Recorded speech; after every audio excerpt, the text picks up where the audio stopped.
Pandas ले आओ और उसका नाम रख दिया पीडी, राइट।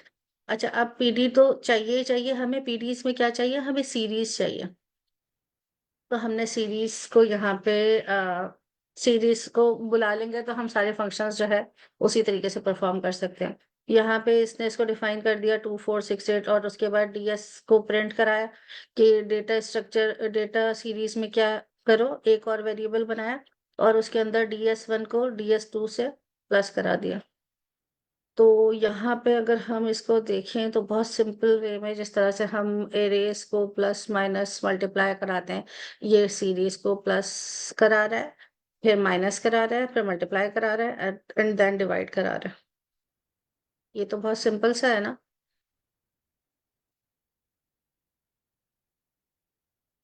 इसमें किसी को कोई प्रॉब्लम है? इसके इसके आउटकम आउटकम भी देख लें। अच्छा, और हमने क्या देखा था, हमने नंपाई में भी क्या देखा था कि ये एलिमेंट वाइज ऑपरेशन करेगा।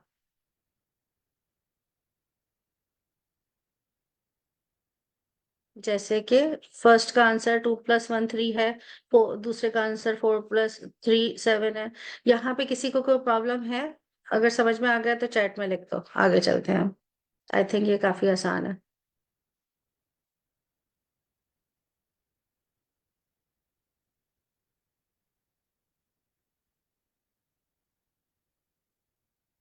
अच्छा, आई डोंट नो कि मेरी नोटबुक को क्या हो रहा है।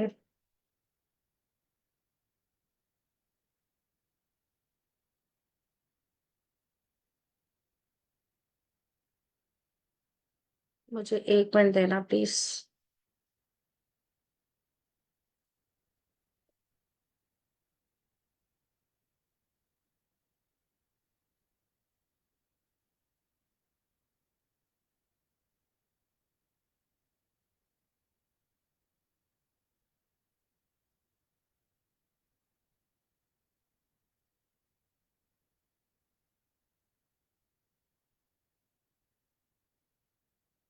तुम लोगों को मेरी आवाज ठीक आ रही है ना?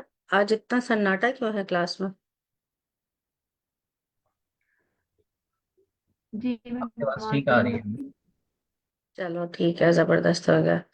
अच्छा, उसके बाद यहाँ पे क्या करा रहे हैं ये, यहाँ पे इसने NP.array को सीरीज में कन्वर्ट कराया बस, नमपाई एरे को।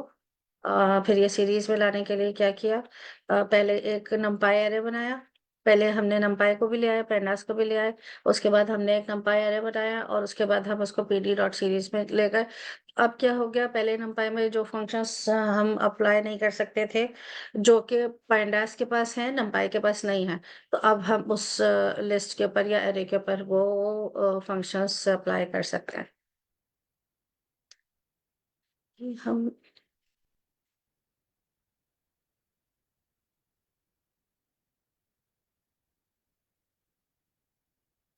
आई थिंक मेरी नोटबुक में से कुछ चीजें जो सेव थी वो डिलीट हो गई हैं, लेकिन चलो कोई बात नहीं है, कोई बात नहीं है। अच्छा, ठीक है। अब यहाँ पे जो कुछ भी बचा है एटलीस्ट वो तो हम देख लेते हैं। इसमें ये कहता है कि इम्पोर्ट, क्योंकि मैंने इसको रिफ्रेश किया ना, तो आई थिंक जो चीजें मैंने अभी सुबह सेव की थी वो सारी चीजें नहीं सेव हुई होंगी। ठीक है, ठीक है।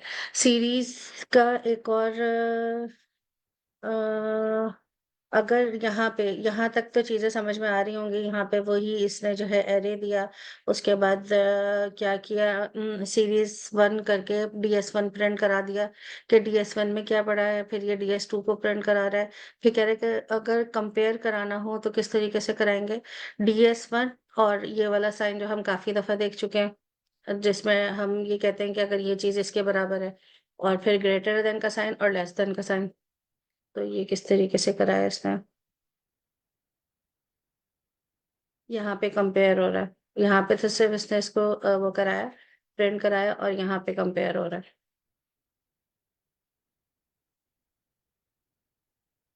एलिमेंट वाइज कंपैरिजन हो रहा है यहाँ पे। उसके बाद क्या करा रहे हैं यहाँ पे? अच्छा, ये तो कन्वर्ट कराया था, राइट? अभी हमने बताया था इसको, जो इसने कन्वर्ट करा दिया numpy को। एंड अच्छा,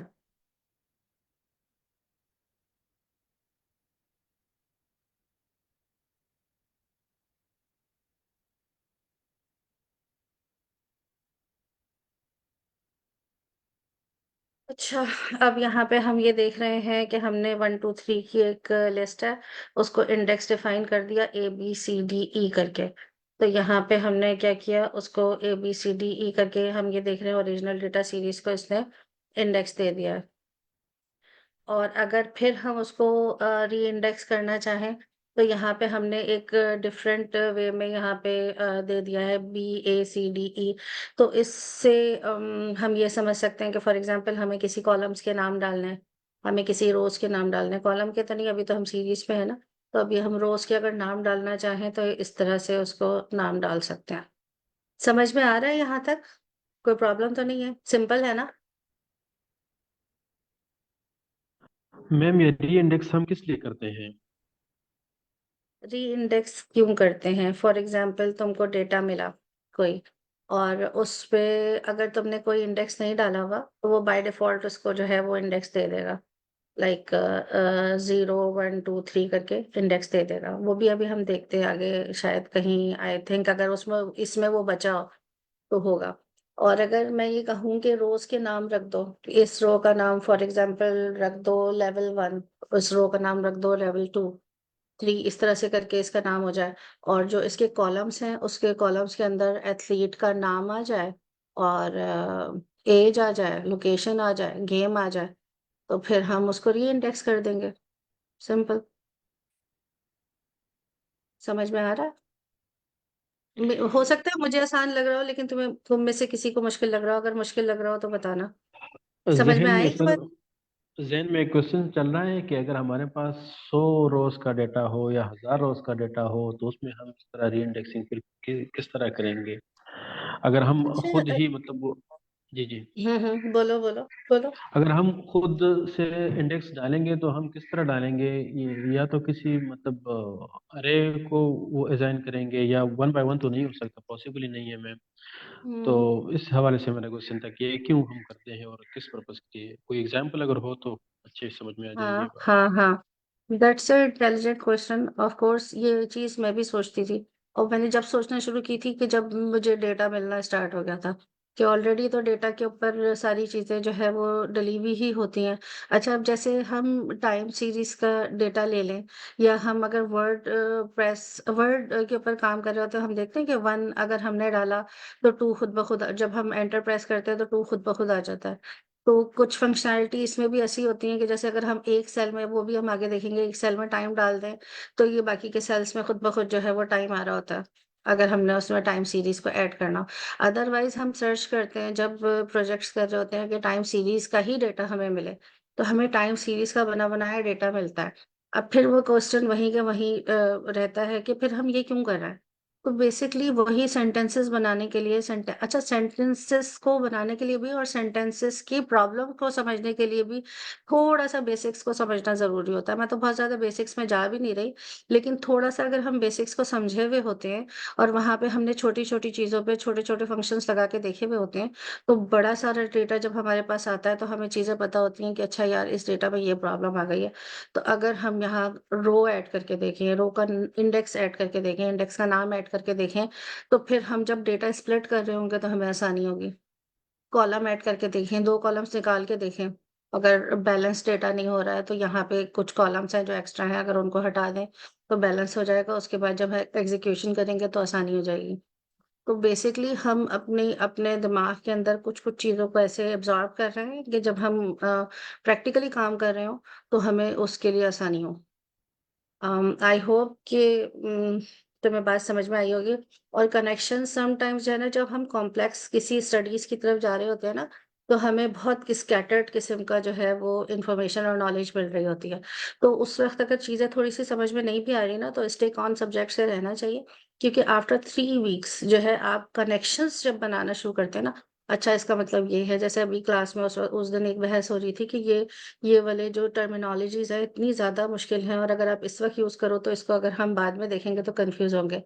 एक्चुअली इसका उल्टा होता है, हमारे टीचर जो इतनी इतनी गहरी मतलब मेरी वो कैब तो खराब है, लेकिन वो जो इतनी हाई लेवल की चीजें यूज कर रहे होते हैं, वर्ड्स यूज कर रहे होते हैं, उस वक्त हम कंफ्यूज हो रहे होते हैं। लेकिन जब जब हम एक्चुअली काम की तरफ जाते हैं और वो टर्मिनोलॉजीज हम उसके सुनने के यूज लाइक हमारी जहन में बैठी होती है, और फिर हम उसको सर्च करते हैं, तो चीजें ज्यादा बेहतर तरीके से समझ में आती हैं।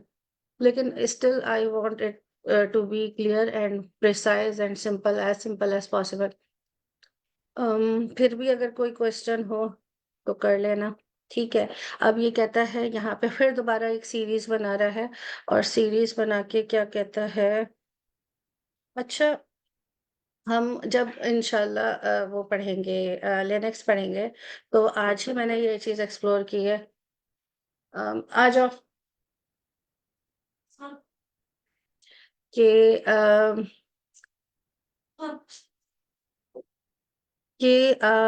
यहाँ पे एक तो हमने एक फंक्शन यूज किया। इससे पहले हमने, अच्छा ये वाला सेल में चला के भी दिखाती हूँ, और मुझे थोड़ा सा कोई क्वेश्चन, इस मेरे क्वेश्चन का जवाब दे कि ये सेल कर क्या रहा है।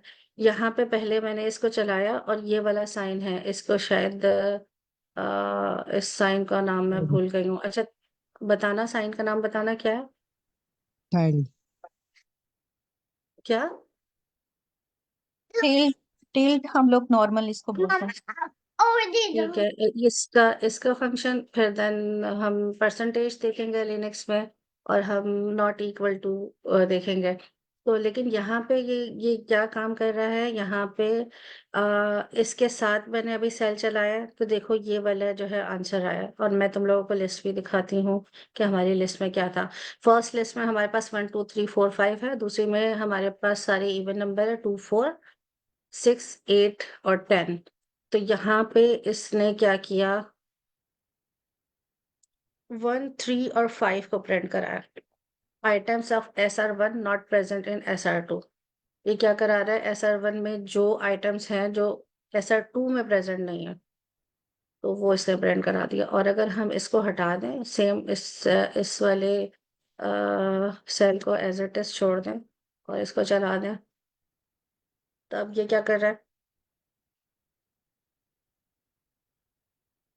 अब ये क्या कर रहा है, ये एक इसमें क्या आइटम है। शो नहीं कर रहा है, एक डेटा आइटम शो नहीं कर रहा मैम। 5 हम्म नहीं शो कर रहा। मेरे हिसाब से इसने क्या कहा, आइटम ऑफ SR नॉट, क्योंकि ये हमने इससे लिखवाया हुआ था ये तो हमने कहा था प्रिंट कर दो ये नेक्स्ट लाइन में। आई थिंक इसने कॉमन निकाल लिया ना, इसमें 2 है और उसमें 4 है, और बाकी और कुछ नहीं है। और अगर हमने इसके साथ ये वाला साइन लगाया हुआ था, तो इसने वही काम किया जो यहाँ पे राइट हुआ हुआ है।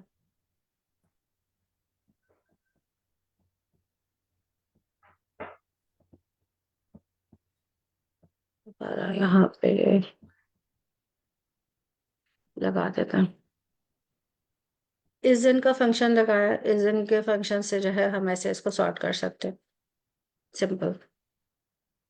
ये वाली बात मैम समझ ये में वाला आ रही है। साइन, जी मैम, ये वाला साइन जो है टिल्डा का, ये मतलब यहाँ पे नॉट के लिए यूज हो रहा है। कि हम्म जो SR1 में जो नहीं है वो फिर SR2 में, मतलब वो जो कॉमन नहीं है वो निकालेगा, हम्म और हम्म। वो फिर आउटपुट हमें देगा। जी मैम। और हाँ, अगर हम हम टिल्डा का हम साइन नहीं सेल लगाएंगे, हम बोलो बोलो। और अगर हम ये वाला साइन नहीं लगाएंगे तो वो कॉमन मतलब शो करेगा, जाहिर सी बात है वो फिर नॉट को तो हम्म नहीं कंसीडर करेगा ना। एग्जैक्टली। अब हम ये समझ रहे हैं लाइन को, कि हम इस लाइन ऑफ कोड में SR1 और उसके साथ SR2 के साथ करके आ रहे हैं। हम इस साइन को इटसेल्फ, ये साइन क्या है, इसकी फंक्शनैलिटी कहाँ कहाँ यूज हो सकती है, इसकी, परसेंटेज की और नॉट इक्वल की, तो वो इंशाल्लाह हम लिनक्स जब पढ़ेंगे तो उस वक्त अच्छे से देखेंगे। वैसे यहाँ पे जो जो था वो मैंने डिस्क्राइब कर दिया, और आमना ने भी बहुत अच्छा से डिस्क्राइब किया। समझ में आने वाली बात है, जबरदस्त।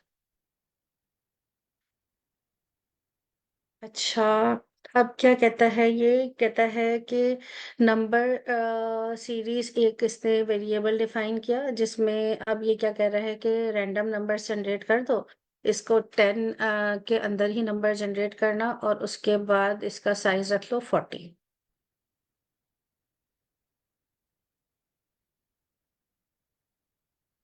और यहाँ तक इसने 40 जो है 40 नंबर जनरेट कर दिया। ठीक है, उसके बाद क्या कहता है, 40 नंबर्स जनरेट करने के बाद क्या करो, ओरिजिनल सीरीज को प्रिंट कराया, frequency of each unique value of the set series. अब ये कौन सा नंबर किस वक्त रैंडम जो हमने एक वो क्रिएट किया है उसमें कितनी दफा आया है, बस ये प्रिंट करा रहे हैं, number underscore series dot value dot underscore count. अच्छा, अब इसको नीचे जाके देख लेते हैं।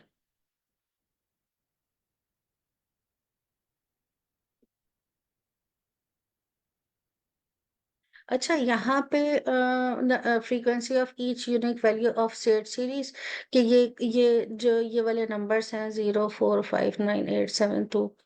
अच्छा, इसमें सभी होंगे। ये कितनी कितनी दफा जो है इसने ये यूनिक वैल्यूज प्रिंट कराई हैं। क्योंकि ये रैंडम नंबर जनरेटर था, तो इसने और इसको हमने कहा था 1 से 10 तक, तो अब ये इसने जब इसको जनरेट कराया तो कितनी दफा भी जनरेट करा सकता है। तो यहाँ पे हम उसको चेक कर सकते हैं कहाँ चला गया ये, तो कहाँ चला गया, ये रहा, खा लूंगी, मैं खा लूंगी। अच्छा, date series is equal to, अच्छा यहाँ पे थोड़ा सा इसको भी हम देखेंगे। अभी जो एक थोड़ी देर पहले क्वेश्चन था कि इंडेक्स नंबर हम क्यों दे रहे हैं, और उसमें मैंने कुछ रेलेवेंट इंफॉर्मेशन भी समझो दी थी।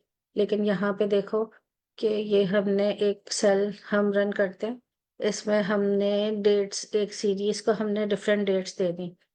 तो अगर हम उस डेट के स्टार्ट में इस तरह से हमने एक टाइम भी दे दिया, जैसे यहाँ पे हम क्या दे रहे हैं, डेट दे रहे हैं सिर्फ 10/2/2016, और यहाँ तक ये सारा कुछ इसी तरीके से है। यहाँ पे फॉर्मेट मैंने चेंज कर दिया, पता नहीं क्यों, लेकिन बहरहाल ये सारा इसी तरीके से है। उसके बाद यहाँ पे हमने दे दिया 1 जनवरी और 2015, और यहाँ पे देख रहे हो ये टी के साथ एक टाइम के लिए टी के साथ लगा के हमने बता दिया 2:50 है।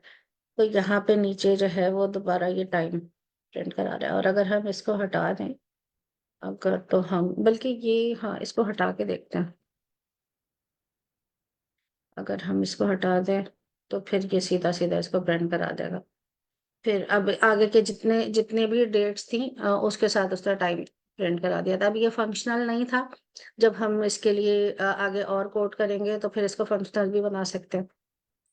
लाइक हमने देखा कि जब इसने आगे का टाइम जब प्रिंट कराया था वो सारा जीरो जीरोस में ही था, तो दैट मीन्स कि ये फंक्शनल नहीं था। अच्छा, हमने लिस्ट के शुरू में अगर इसको लगाया ये था था टाइम तो को, क्योंकि अब बाकियों का टाइम मेंशन नहीं था ना, एक का टाइम मेंशन था जी इसलिए उसने वो जी, अब ये देखें, नहीं, बड़ा यूजफुल वो है इसका। अम, ये देखो ये चीज। अच्छा, अब ये मैंने लिस्ट के सबसे आखिर में लगाया है टाइम, और अभी भी ये हमें शो करेगा। मैंने इसको शुरू में भी लगाया था और मैंने इसको आखिर में भी लगाया था।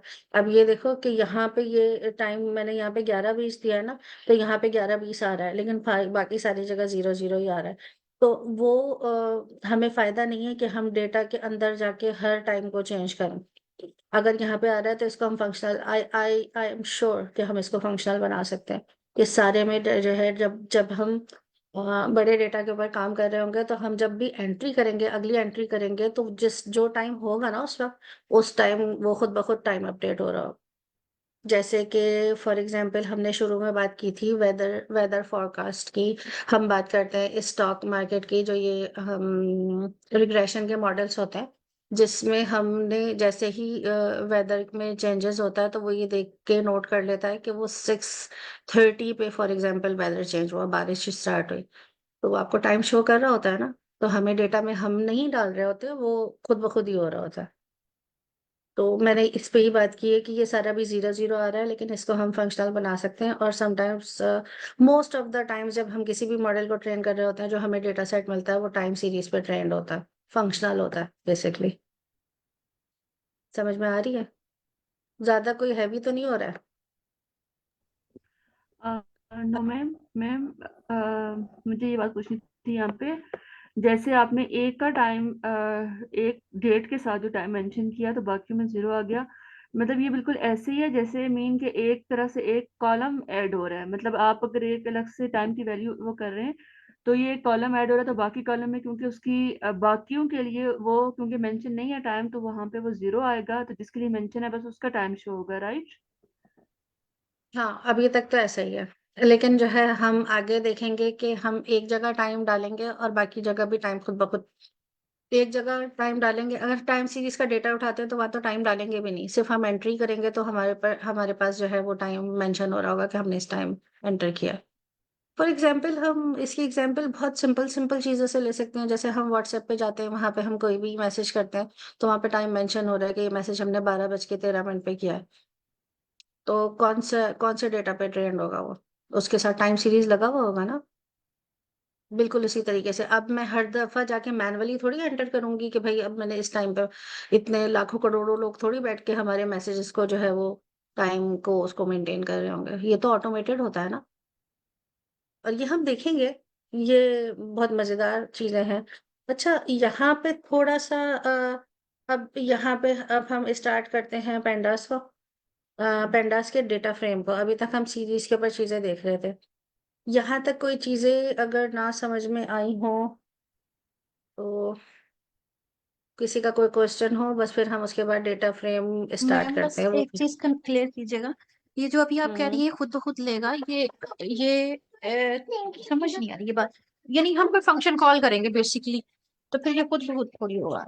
ये जितनी मेरी अंडरस्टैंडिंग है कोडिंग की, हम लोग जो भी कर रहे हैं हम्म, वो ऑटोमेटिक, यानी ये किसी इसके गैस लिए की ना बेस पे नहीं होगा, पैनल बल्कि वाले फंक्शन कॉल पे होगा। नहीं, इस पैनल वाले एग्जैक्टली डिजिटल कोई वाले भी बहुत सारे चीज। इसके अपने कॉल्स हैं, अलग अलग इसके अपने फंक्शन हैं, आप बिल्कुल उनको यूज ऐसा सकते हैं। कैसे हो सकता है आप उठा के डेटा कहीं से कहीं रख दो वो खुद ब खुद हो जाए? हमें कुछ ना कुछ तो करना होगा जो यहाँ पे नहीं हुआ होगा। जो जो अभी हमने चीज देखी है इसमें जो चीज नहीं हुई हुई जिसकी वजह से मैंने कहा कि टाइम अपडेट नहीं हो रहा। लेकिन मैंने ये भी कहा कि बहुत दफा हमें ये सब कुछ नहीं करना होता, इसलिए कि हमें डेटा ऐसा मिल जाता है। डेटा मिलता है, उसके बाद आपके पास ऑलरेडी नोटबुक्स अवेलेबल होती हैं। तो उसमें जो बाय डिफॉल्ट कुछ चीजें होती हैं, कुछ चीजें हम चेंज करते हैं, कुछ चीजें वहां पे होती हैं। तो उसमें बहुत आसानी होती है, समटाइम्स आपको मैनुअली कुछ भी नहीं करना होता, फंक्शन भी नहीं कॉल करना होता और आपको चीजें मिल जाती हैं। अच्छा, इसका हम एक मॉडल ट्रेन कर लेंगे टाइम सीरीज पे ना। हम फर्स्ट वाला जो मॉडल है, मैंने सोचा था पहले मैं पहले किस पे कराऊंगी, बाइनरी पे कराऊंगी, फिर मल्टी क्लास क्लासिफिकेशन पे और फिर रिग्रेशन पे। लेकिन अगर ये वाला हम टाइम सीरीज वाले में ज्यादा इंटरेस्ट लेंगे तो हम इसको भी पहले कर सकते हैं, कोई सिंपल सा देख लेंगे, आसान सा ठीक ढूंढ है। के फिर मैं उस पे करते हैं। और अच्छा है, मेरी भी नॉलेज में इजाफा होगा।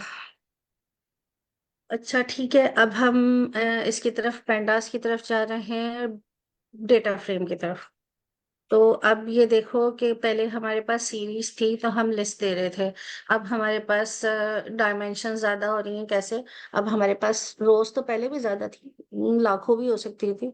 अब हमारे पास कॉलम ज्यादा हो रहे हैं, तो हमने क्या किया कि एक डिक्शनरी बना ली है। डिक्शनरी बना के और उनकी की वैल्यूज दे दी हैं, एक्स की, एक्स वाई और जेड हमारे कॉलम्स के नेम हो गए। अब यहाँ पे देखो जो 0 1 2 3 4 चल रहा है, हमने कुछ डिफाइन नहीं किया है। और ये खुद ब खुद ही लाइक इसने इसको बाय डिफॉल्ट वैल्यूज दे दी हैं कि अगर यहाँ पे आपने इंडेक्स डिफाइन नहीं किया है तो मैं आपके लिए आसानी कर देता हूँ, मैं इसको जो है 0 1 2 3 करके कर देता हूँ। तो और जो वैल्यूज हमने यहाँ पे डाली हैं वो एज अ कॉलम यहाँ पे मेंशन हो रही है।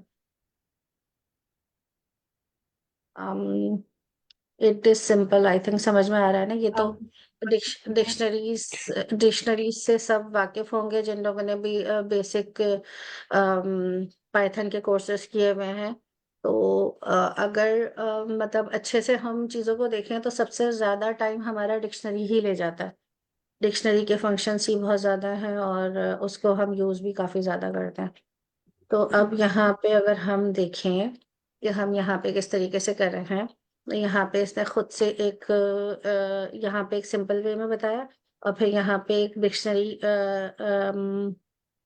की तरह से चीजें डिफाइन की हुई हैं, जिसको हम ऐसे कैसे देखें।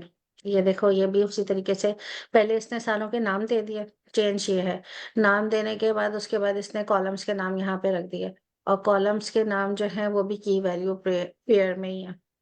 और उसके बाद अब ये कह रहा है कि अब क्या चेंज है, अब मुझे लेबल्स नहीं चाहिए 0 1 2 3 4 वाले, अब मेरे लेबल्स खुद से डाल दो ABCD करके। और यहाँ पे एक लाइन ऑफ कोड भी ऐड किया है कि DF को कहाँ पे सेव कराना है, एक वेरिएबल देके PD.data frame एग्जाम डेटा ये वाला हमारा वेरिएबल है, जिसके अंदर हमने नेम और ये सारी चीजें सेव की हैं। उसके बाद फिर ये कहता है इंडेक्स को जो है वो लेबल्स कर दो, और लेबल्स उसने पहले डिफाइन कर दिया है ABCD करके। कोई कंफ्यूजन है? मैम ये क्लियर है, लेकिन अगर हम्म हम लेबल्स की जगह पर सपोज लेबल्स नहीं रखते और हम जो हमने बनाया ना, data frame PD.data frame exam data index is equal to labels, तो अगर हम हम्म लेबल्स वाला वेरिएबल ना भी बनाएं और इंडेक्स की जगह पे ABCD रख दें, तो वो भी रन कर सकता है ना? हाँ, अगर हम यहाँ पे ये लाइन ऑफ कोड हम कम भी कर सकते हैं, इसको ऊपर भी ले जा सकते हैं। और बेसिकली जो नोटबुक शेयर करने का मकसद ये ही है कि मुख्तलिफ चीज़ें करके देखो, और बहुत अच्छा लगेगा कि जैसे जब तुम लोग करो और उसको कहो ये देखें आपने इस कोड को शॉर्ट कर दिया, ये इससे मिलता जुलता कोई कोड और बना लिया, तो फिर हम उसको डिस्कस करें। क्लास में जो जो भी कोई ऐसा काम करे कि उसको लगे कि ये न्यू है, तो शुरू के 10 मिनट में वो शेयर कर सकता है। और जो प्रॉब्लम्स हैं वो ज़रूर स्लैक पे भी शेयर करो, और इसके लिए हम और भी चीज़ें सोचेंगे कि मतलब अगर आज आज क्लास हो रही है, मतलब छुट्टी आ जाती है फ्राइडे के बाद 2 दिन की, तो अच्छा टाइम होता है उस टाइम में फिर स्टक ना रहो, उस टाइम में प्रॉब्लम्स को शेयर करो, स्लैक पे शेयर करो, ताकि फिर अगर तुम्हारा प्रॉब्लम सॉल्व हो जाए तो फिर तुम लोग आगे जाओगे ना, मतलब उससे आगे की कोई चीज़ देखोगे।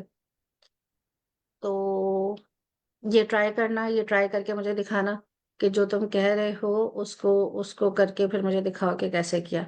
अच्छा, अब यहाँ तक तो कोई वो नहीं है, यहाँ पे सिर्फ ये चेंज आया है कि इसने, अच्छा ऊपर भी शायद इसने NP.N करके नहीं वो किया था इस कोर्स में, या पता नहीं था, जरा मैं देखूं।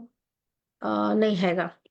अब यहाँ पे जब इसने लिस्ट को प्रिंट कराया, ओ डिक्शनरी को प्रिंट कराया, तो बिल्कुल वैसे ही जहाँ पे जो वैल्यूज थी, तो उसकी जगह NP.NAND ने सिर्फ NaN प्रिंट करा दिया कि यहाँ पे कोई वैल्यू नहीं है। सिंपल है, पहले ऊपर भी शायद ऐसा ही था, सेम ही लिस्ट है जो बार बार रिपीट हो रही है। कोई चीज समझ में ना आ रही हो तो बताना। समझ में आ रहा है ना? अच्छा, किसी ने मुझसे कहा था कि नमपाई की स्लाइसिंग पढ़नी है, तो वो हम ट्राई करेंगे कि किसी भी दिन स्लाइसिंग को सेकंड और थर्ड जो डायमेंशंस वाली पढ़ लें। लेकिन वो चीज़ अब जैसे यहाँ पे हमारा डेटा जो है वो बढ़ जाता है, उसकी डायमेंशंस बढ़ जाती हैं, और इसमें पेंडास में हम इसको लेके जाते हैं टेबल फॉर्मेट में, तो फिर हमारे पास एक फंक्शन होता है जिसको अभी हम देखेंगे। तो नहीं, अगले अगले कॉलम में है वो। ठीक है, सेम हमारे पास, सेम हमने एक डिक्शनरी को प्रिंट कराया, डिक्शनरी को प्रिंट कराने के बाद हमने उसको कहा कि इसके लेबल्स भी कर दो, और उसके बाद मैम एक वे ये है। थोड़ा सा डिक्शनरी को एक्सप्लेन कर दें, क्या हम डिक्शनरी में एक की के अगेंस्ट मल्टीपल वैल्यूज स्टोर कर सकते हैं? यहाँ पे तो ऐसा ही दिख रहा है, आप जी देखें की बिल्कुल क्या ऐसा है, था। नेम नेम सिर्फ एक की है, उसमें मल्टीपल वैल्यूज में आप 1000 लाख 10 लाख जितनी चाहे वैल्यूज को सेव करा दें। अगर 10 लाख लोगों का डेटा है और उन सबका ही सबके ही नाम भी डालने हैं, स्कोर भी डालने हैं, तो ये बेस्ट वे नहीं है जो हम देख रहे हैं। यानी और डिक्शनरी के अंदर डिक्शनरी भी बन सकती है, और उस डिक्शनरी के अंदर लिस्ट और एक और डिक्शनरी भी बन सकती है अगर हमें बनानी हो तो। बिल्कुल। अच्छा, अगर आप लोगों ने पता नहीं कौन सी बुक से पढ़ा हो, एक बुक है, बेसिक बुक है, smarter way to learn Python. उसमें वो लोगों को नहीं पसंद, लेकिन पता नहीं मुझे बड़ी पसंद है, क्योंकि उसके हर चैप्टर के एंड में बोलोगे तो मैं शेयर कर दूंगी। उसके हर चैप्टर के एंड में ना एक लिंक आता है, जिस लिंक से आप प्रैक्टिस पे चले जाते हो। एक उनका अपना एडिटर खुलता है, और उस एडिटर पे आप कोड करो, और उस क्वेश्चंस के जवाब दो और कोड करो। वो आपको बताता है कि आपने सही किया कि गलत किया, ऑन द स्पॉट बताता है हर क्वेश्चन के साथ। तो उसमें डिक्शनरी को बहुत मतलब इस ये वाली बात कह रहे हैं ना, डिक्शनरी के अंदर डिक्शनरी बना सकते हैं, उसको कॉल कर सकते हैं, उसके फंक्शंस बना सकते हैं, उसमें बहुत सारी चीजें इस तरह की। तो मैं भी चैट में उसका नाम लिख देती हूँ, अगर बेहतर समझो तो उसको देख लेना। और हो सकता है मैं उसका लिंक भी भेज दूँ, क्योंकि एक ही नाम की काफी सारी बुक्स भी होती हैं। तो मैं हो सकता है लिंक भेज दूं जुबैर को, तो वो तुम लोगों से शेयर कर देगा। तो अब ये कहते हैं कि यहाँ पे एक वे है कि हम नेम और स्कोर को हमने क्या किया, सिर्फ दो कॉलम्स को सेलेक्ट किया और बाहर निकाला। ये दिख रहा है। सेम वैसे ही कोड है, लेबल भी हमने चेंज कर दिया। उसके बाद कहता है कि अगर आपने स्पेसिफिक कॉलम्स को सेलेक्ट करना है, तो नेम को सेलेक्ट किया और स्कोर को सेलेक्ट किया, कि हमें ये दो कॉलम्स ही देखना था। और लिस्ट इतनी बड़ी है ही नहीं, मतलब जे तक और ही है। इसमें सिर्फ फर्क आई थिंक थोड़ा सा इतना होता है कि आपको डीएफ के अंदर पे एक और एक स्क्वायर ब्रैकेट देके करना होता है, डबल स्क्वायर ब्रैकेट करना होता है। नॉर्मली तो सिंगल स्क्वायर ब्रैकेट से होता है ना काम। इस तरह से आपको डबल देने होते हैं अगर आपको more than one column select करना है। हम्म, ठीक है। अच्छा, अब ये है, ये एक कन्वेंशनल वे था जो हम पहले किया करते थे, इस तरीके से। इसी तरीके से सिलेक्शन होती होगी। इसी तरीके से इसको हमने लाइक डेटा को उठा लिया, और डेटा हमने देख लिया कि दो कॉलम्स में हमारे पास डेटा क्या पड़ा है। अब यहाँ पे हम थोड़ा सा अब एक फंक्शन को यूज करने जा रहे हैं, कि सेम चीज हम फंक्शन के थ्रू कैसे कर सकते हैं। वही लिस्ट है, वही सब कुछ है। हमने यहाँ पे एक आई लॉग का फंक्शन लगाया। आई लॉग के फंक्शन में हमने क्या कहा, उसी तरह से डबल डबल ब्रैकेट्स दिए, और उसके बाद हमने कहा कि 1 को ले लो, 3 को ले लो, 5 को ले लो, 6 को ले लो। ठीक है। और इंडेक्स 1 और लोकेशन 2। होता है, डायलॉग जो है ना वो इंडेक्स एग्जैक्ट, लोकेशन होता है, ये इंडेक्स नंबर्स हैं। बिल्कुल बिल्कुल बिल्कुल बिल्कुल। और अगले अगले वाले ब्रैकेट में ये बता रहा है कि कॉलम कौन कौन से ले लो। ठीक है। पहले इसने कहा कि 1 को ले लो, तो 0 1 पे बी है, फिर 3 को ले लो तो 3 पे डी है, फिर इसने कहा 5 को ले लो तो 5 पे एफ है, फिर इसने कहा 6 को ले लो तो 6 पे क्या है, जी है। उसके बाद ये कहता है कि कॉलम नंबर 1 और कॉलम नंबर 2 को ले लो। अच्छा, यहाँ पे इसने कॉलम नंबर 1 को लिया, विच इज जीरो वन से स्टार्ट होता है स्कोर। ना जी स्कोर, इंडेक्स, वन पे आ रहा स्कोर है वो। Score which is score. और उसके बाद जो है वो 2 पे 1, हाँ 2 पे अटेम्प्ट्स पड़ा। राइट। आई लॉग का फंक्शन ने इस चीज को कितना आसान कर दिया, जो हम पहले डिफाइन कर रहे थे। अब इसकी भी प्रैक्टिस करके देखोगे सब घर पे, कि यही वाला डेटा, क्योंकि ये नोटबुक में भी आज मैं शेयर कर दूं, और फिर मैं इसको दोबारा अपडेट करूंगी और दोबारा शेयर आएगा सर। करूंगी। हम्म, कोई कुछ कह रहा है? मैम, इट्स मीन कि हम्म, हम जब टेबुलर डाटा जब हमारे पास आ जाएगा, मल्टीपल रोज एंड कॉलम, तो उनकी स्लाइसिंग हम आई लॉग के थ्रू कर सकते हैं। ऐसे ही है, हम स्लाइसिंग ही करें ना हाँ यहाँ हाँ पे। हाँ हाँ हाँ हाँ। आई लॉग और आपकी स्लाइसिंग को आसान कर देता है, काफी आसान कर देता है, लेकिन हम इसमें स्लाइसिंग, आई लॉग में स्लाइसिंग भी देखेंगे, देख सकते हैं। हम्म। ओके, अच्छा। अभी मैं मेरा अभी एक तो और हमने आई एक क्वेश्चन। लॉग जो सिंपल। है ना ज्यादा बेहतर कन्वेंशन ये है कि ज्यादा बेहतर तरीका आई लोकेशन इंडेक्स लोकेशन से उठाना होता है, बिकॉज वो ज्यादा मेमोरी एफिशिएंट होता है। और हम्म, इंडेक्स वाला वही जो मेमोरी में आपकी इंडेक्स नंबर पड़ा होता है वहीं से उठाता है डायरेक्ट। तो वो ज्यादा एक्यूरेट भी और होता है, आसान है। ज्यादा। और आप ये देखिए आसान कितना है। अगर आप ना, अगर उस स्लाइसिंग पे जाते हैं तो स्लाइसिंग मतलब अब मैं तो पता नहीं, खैर मैं ज्यादा ऐसे हूँ कि मैंने 25 20 दफा पढ़ी होगी, मैं फिर भी कंफ्यूज हो जाती हूँ समटाइम्स।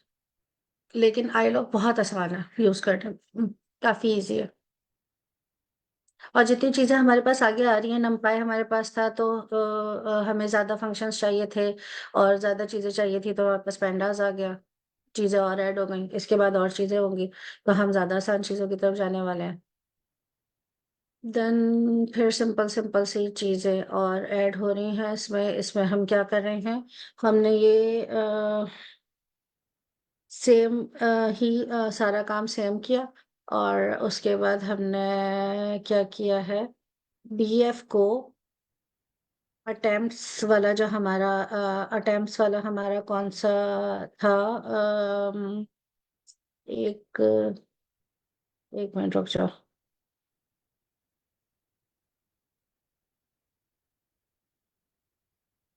हाँ, इसने क्या कहा, अटेम्प्ट्स में जितने भी अटेम्प्ट हमने किए हैं उसमें जो भी ग्रेटर देन 2 हो वो बता दो। तो इसने बद निकाल के दे दिए, एक डीमा, एक जेम्स और एक माइकल। समझ में आ रही है, नहीं आ रही? ये वाली लाइन समझनी है बस इसमें, ये तो समझ में आना चाहिए तुम लोगों को। Yes attempts ma'am. वाला जो अटेम्प्ट्स वाला जो हमारा कॉलम है, उसमें जिन जिन लोगों ने ग्रेटर देन 2 किया है उनको प्रिंट करा दो। तो ये बता भी रहा है कि ये 3 है और 3 है, बीमा, जेम्स और माइकल। और उसके बाद ये कह रहे क्वालिफाई हुआ है कि नहीं हुआ है, तो 2 क्वालिफाई नहीं हुए हैं और 1 हुआ है। अरे वाह, जबरदस्त, समझ में आ रही है। किसी को यहाँ तक कोई बात ना समझ में आई हो तो? जी मैम, मेरा क्वेश्चन है, देखिए जब हमारे पास एक सीरीज होती है, तो हम सीरीज, जब एक सिंगल सीरीज की हम बात करते हैं, तो हम एक कॉलम की बात कर रहे हैं, उसमें मतलब मल्टीपल रोज हो सकती हैं, ऐसे ही है ना? तो बिल्कुल ऐसे ही है। फिर हम जब उससे डाटा फ्रेम बनाते हैं, तो फिर हम डिक्शनरी का यूज करते हैं, ऐसे ही है। तो कोई और वे भी है कि मतलब जिससे हम डाटा फ्रेम बना सकते हैं, कि लाइक डिक्शनरी के अलावा भी ये मतलब हम मल्टीपल सीरीज? अभी अभी हम क्या कर रहे हैं, अच्छा हम ये नहीं कह रहे कि हम, थोड़ा सा तुम्हारी बात बिल्कुल सही है, लेकिन तुम्हारा थोड़ी सी बात में और मेरी बात में फर्क कैसे है, कि सीरीज से, तुमने कहा सीरीज से हम डेटा फ्रेम बनाते हैं। हम बेसिकली इन चीजों को समझने के लिए इस तरह का कोड कर रहे हैं, कि हम खुद से इसको कोड कर रहे हैं। हमने कहा कि देखो ये एक इजी वे है, इसको इस तरीके से देख लो। फॉर एग्जाम्पल, सीरीज में तो सारा डेटा हमारे पास नहीं पड़ा हुआ ना, रियल जो वर्ल्ड प्रोजेक्ट्स हैं उसमें डेटा तो हमारे पास ऐसे ही पेंडास के डेटा फ्रेम के फॉर्मेट में होगा। सीरीज को हम क्यों देख रहे थे, कि हम उसको सही से समझ सकते, कि छोटी चीज पे छोटा सा फंक्शन लगा के देखो ताकि बड़ी सी चीज आपको अच्छे से समझ में आए। देन हम आ गए इस पे, तो हम डिक्शनरी, इसके अलावा भी बहुत सारे वेज हैं डेटा रखने के, लेकिन डिक्शनरी हमने इसलिए बनाई है कि इससे हम आसानी से समझ रहे हैं। ये बात समझ में आ रही है? देखो मैं एक और और अगर एक कोई ऐड और कर दूं, एक्सप्लेन, इनका जो सवाल था वो एक वो इस पे कि हाँ जी, आप बिल्कुल डेटा फ्रेम आप किससे डिक्शनरी के अलावा भी बना सकते हैं, आप किसी और से भी बना सकते हैं। जरूरी नहीं है बिल्कुल। कि डिक्शनरी हो, या वो डेटा फ्रेम बन जाता हम्म। है उसका। और प्रैक्टिस के लिए तुमने बनाना है तो बना लो, अदरवाइज जो है वो हम बने बनाए डेटा फ्रेम के ऊपर काम करने वाले हैं आगे। ये तो सिर्फ प्रैक्टिस के लिए है ना। समझ में आया? आगे चले।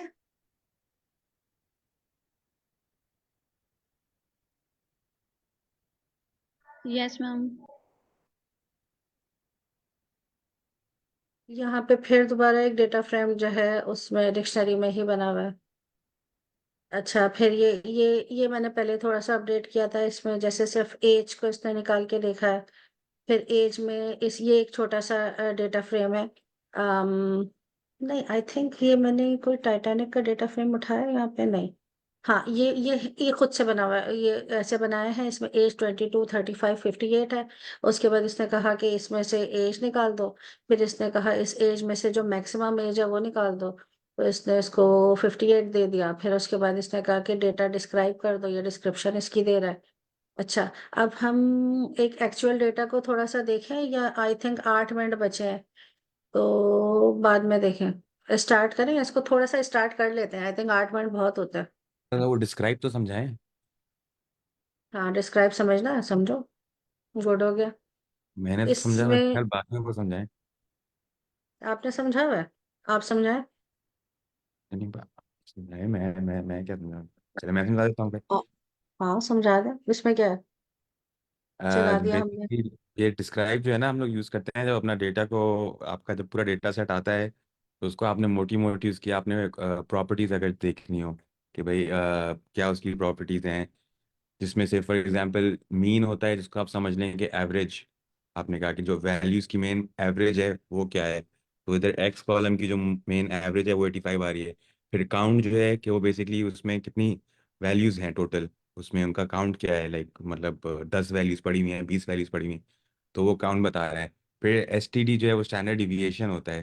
तो स्टैंडर्ड डिविएशन अगर स्टार्ट्स में आप लोगों को अच्छा याद हो यहाँ जो पे मेरा एक क्वेश्चन है, रुकिएगा, यहाँ पे काउंट 5 कैसे आ रहा है?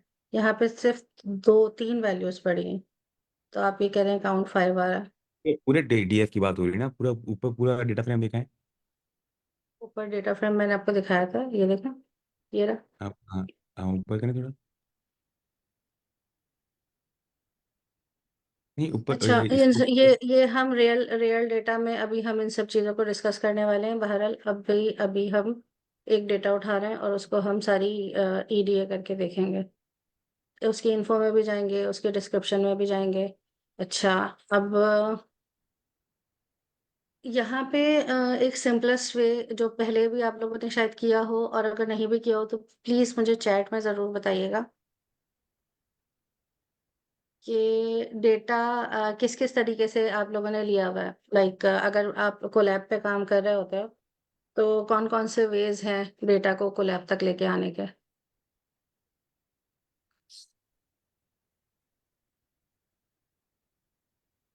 एक सिंपलेस्ट वे जो मुझे लगता है, जो हम जुपिटर नोटबुक में भी करते हैं, हम मशीन एक छोटा सा डेटा लेते हैं जिसका साइज बहुत ज़्यादा ना हो, उसका साइज चेक करके, और जैसे यहाँ पे हम अभी इसके साइज भी चेक करेंगे, रोज और कॉलम्स भी चेक चेक करेंगे। तो एक छोटा सा डेटा मुझे मिला था जो मैंने मशीन में सेव कर लिया। मशीन में सेव करने के बाद उसको मैं यहीं पे, यहाँ से यहीं पे ले आती हूँ।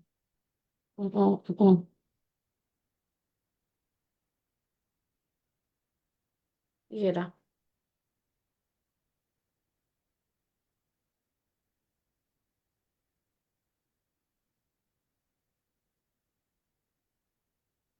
ठीक है, और बस हम इसको यहाँ पे ले आए हैं। अब इसको हम एक वेरिएबल में सेव कराने के से पहले एक काम ये करेंगे, यहाँ से इसका हम ले लेंगे पाथ। पाथ को लेके यहाँ पे एक छोटी सा लाइन ऑफ कोड है, pd.read_csv का।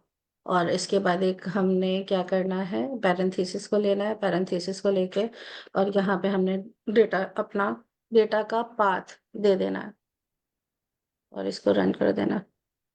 ये रन हो गया। अब रन हो गया, ये सक्सेसफुली रन हुआ है कि नहीं हुआ है, हमारे पास डेटा आया है कि नहीं आया है। अगर वो 3 लाख 5 लाख लाइनों का डेटा है तो फिर ये तो बड़ा मसला हो जाएगा। तो फिर हम क्या करें, अगर हमने शुरू की 5 वैल्यूज को चेक करना है तो हम यहाँ पे एक टाइटैनिक जो इसका वेरिएबल है, सिर्फ उसका हेड हेड में शुरू की 5 वैल्यूज को वो शो कर देगा, तो वो हम चला देंगे। अच्छा, अगर हम ये चाहते हैं, अब हमें कंफर्म हो गया जी डेटा हमारे पास आ गया है, ठीक है। अब हम ये चाहते हैं कि 5 नहीं, हमें 10 वैल्यूज को देखना है। तो यहाँ पे इसी पैरेंथेसिस के अंदर हम कुछ भी वैल्यूज दे सकते हैं। 10 के जगह हम 20 दे सकते हैं, राइट। हम 20 भी देख सकते हैं। हमने 20 वैल्यूज देख ली हैं, ठीक है। उसके बाद हमने लास्ट की अगर 5 वैल्यूज देखनी है तो लास्ट की 5 वैल्यूज हम कैसे देखेंगे कि हम उसको डॉट टेल कर देंगे तो हमें लास्ट की 5 वैल्यूज दिख जाएंगी। और इसी तरीके से अगर टेल की 50 वैल्यूज देखनी है तो उसकी पैरेंथेसिस में 50 लिख दें, 10 लिख दें, 15 लिख दें, तो आपको आखिर की सारी वैल्यूज दिख जाएंगी। जैसे अगर मैं यहाँ पे डिफाइन कर दूं इसको 2, तो ये फिर 2 वैल्यूज दिखा देगा मुझे।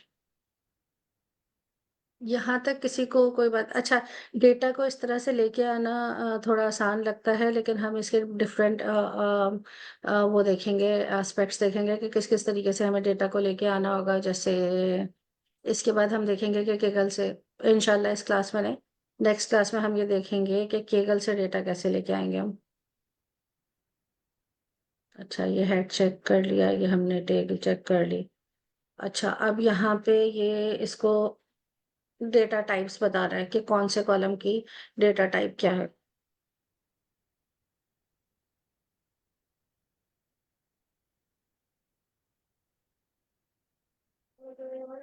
जितने डेटा लाइक इंटीजर वैल्यूज हैं वहाँ पे ये इंटीजर वैल्यूज दे रहा है, जहाँ पे बूलियन है वहाँ पे ये बूलियन दे रहा है कि कहाँ पे था ट्रू फॉल्स की। कौन सा है? एडल्ट मेल में ये बूलियन दे रहा है। अलोन में, अलोन कहाँ है? अलोन में भी ट्रू बूलियन वैल्यूज है तो दे रहा है। और जितने हमारे पास स्ट्रिंग में है उन सबको ये ऑब्जेक्ट बता रहा है।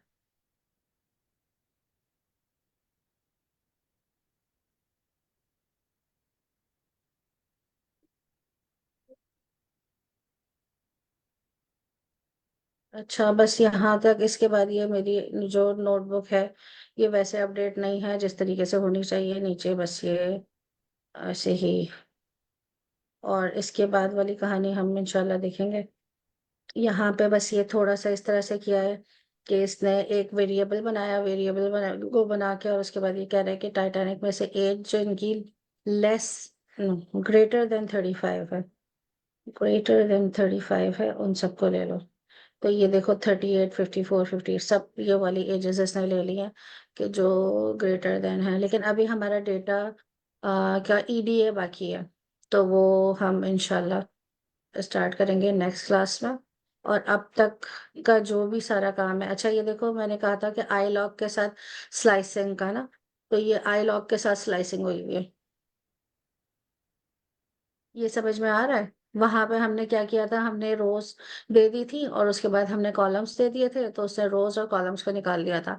अब अगर हमारे पास बहुत ही बड़ा डेटा है, बहुत ही बड़ा, और उसमें से हम ये चाहते हैं रैंडमली हम किसी भी को निकालना चाहे तो भी, और अगर हमें पता है स्पेसिफाइड है हम कि हमें इसमें से ये चीजें, ये वाले रोज और ये वाले कॉलम्स चाहिए और यहाँ से यहाँ तक चाहिए, तो ये वाला फंक्शन हमारे पास है। और अगर ये वाला समझ में नहीं आया होगा तो इसको प्रैक्टिस करके देखना, और अगर नहीं समझ में आए तो फिर हम दोबारा भी इसको देख सकते हैं, स्लाइसिंग के साथ भी देख सकते हैं। और अगर ये समझ में आ गया तो फिर मेरे ख्याल में स्लाइसिंग की 3 डायमेंशन 4 डायमेंशन इतना देखने की जरूरत नहीं पड़ेगी, क्योंकि ये आसान है। ये समझ में आ गया तो समझो काम हो गया। तो नेक्स्ट क्लास में हम ईडीए करेंगे, इसी डेटा सेट पे कर लेंगे, किसी और डेटा सेट को ले लेंगे। अच्छा, एक चीज और मुझे दिखानी थी यहाँ पे। सेम वे में ये हमारे पास जुपिटर नोटबुक मैंने खोल के रखी है, सेम वे में यहाँ से हम अपलोड पे जाएंगे। अपलोड पे जाके हम डाउनलोड्स में जा सकते हैं। डाउनलोड में टाइटैनिक का डेटा उठाया, ओपन किया, उसके बाद हम यहाँ पे एक न्यू नोटबुक खोलें, और न्यू नोटबुक खोल के हम इस पे सेम चीजें जो वहाँ पे हमने की है हम यहाँ पे स्टार्ट कर सकते हैं। उसी तरीके से हम पेंडास को एसपीडी करके बुलाएंगे, कॉल करेंगे, और उसके बाद सारी चीजें वैसे के वैसे ही हो सकती हैं। ये ज्यादा आसान तरीका था करने का, लेकिन ज्यादातर काम को लैब पे होता है, तो आई थिंक हम को लैब पे काम करें तो अच्छा है, क्योंकि ये जैसे ही थोड़ा सा ही काम करोगे उसके बाद फिर फौरन स्टक इस चीज पे हो गए कि ये फिर मशीन में ही हमेशा डेटा सेव करना पड़ता है, और फिर मशीन से ही हम लाइक काम कर सकते हैं। फिर वही मशीन में तो छोटा डेटा सेव होगा, तो फिर हम रियल वर्ल्ड में जो के प्रोजेक्ट हैं वो किस तरह से करेंगे। तो एक दो छोटे वाले डेटा पे काम करके फिर हम डायरेक्टली देखेंगे कि केगल से हमने डेटा अगर उठाया कितना ही बड़ा क्यों नहीं है, या हमने इंटरनेट के और रिसोर्सेज से उठाया है, तो फिर हम उसको वहीं से कनेक्ट करके और उसके बाद काम स्टार्ट कर देंगे। तो दैट्स वाई मैं इतना ज़्यादा इसके ऊपर जुपिटर नोटबुक पे नहीं गई, लेकिन इसको आना इसलिए ज़रूरी है कि बिल्कुल जब हाई लेवल का काम होता है तो वहाँ पे एनवायरनमेंट बना के आपको जब करना होता है, तो फिर उसमें आपको ये वाली नोटबुक का भी पता होना ज़रूरी है। तो फिर इसको अपने पास, जिसके पास इंस्टॉल नहीं है, इसको इंस्टॉल कर लो और इस पर थोड़ा बहुत प्रैक्टिस करके देख लो, थोड़ी सी हाउ नो हो जाए इसकी कि इसमें क्या क्या इशू आ सकते हैं। फिर ज़्यादातर काम उसी के ऊपर जाएगा, कोलैब पे और वीएस कोड पे। टाइम खत्म हो गया है क्लास का, किसी का कोई क्वेश्चन है तो कर लो, बस फिर वरना क्लास खत्म करते हैं। मैम जो है ना, हम कोलैब पे ही प्रैक्टिस करें या दूसरी आईडी, क्योंकि मैं बीएस कोड कर रही हूँ ना, तो वो एरर उसमें दे रहा था। कोलैब पे मैंने अभी ट्राई नहीं किया। नहीं, समटाइम्स सेम भी एरर आते हैं और समटाइम्स एक जगह एक चीज चल जाती है, दूसरी जगह नहीं चलती। कोलैब पे ट्राई करो, लेकिन तुम मुझे शेयर जरूर करो, मैं भी देखूं कौन सा एट्रीब्यूट एरर कह रही हो ना तुम, तो मैं भी क्या एरर है देखना पड़ेगा। बाकी तुम्हारे पैरामीटर्स है और वो जो है वो सारे बिल्कुल फिक्स हैं, सही है सारी चीजें।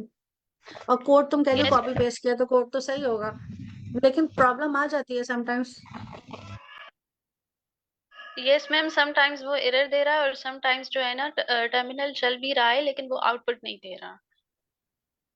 हम्म, ठीक है, तुम वो शेयर कर दो, फिर उसको देख लेते हैं और फिर क्लास खत्म करते हैं। आज ही क्लास में स्टूडेंट्स कम थे, आई थिंक कल काफी ज्यादा जागे होंगे सब।